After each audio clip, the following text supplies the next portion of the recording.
We'll never deny that hockey is a sport. One team gets to win, the other has to lose. But look beyond the scoreboard and you begin to see that maybe there's a little more to it. 1 minute, it refuses to let you blink. Then the next, all you can do is scream. And what happens in a half second can stay with you the rest of your life. It's the thing an 8-time All-Star and an 8-year-old kid have in common. Worn on sleeves and written on faces, upheld repeatedly, shift after shift. Hockey is why a man spends his entire life chasing 35 pounds of silver and why millions come out to celebrate it.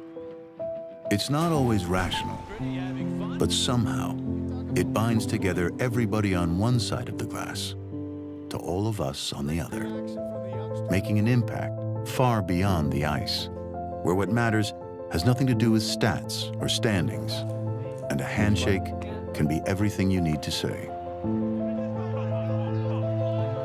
So you wouldn't be wrong to call hockey a sport. But while it begins as something you watch, what it becomes is something you feel.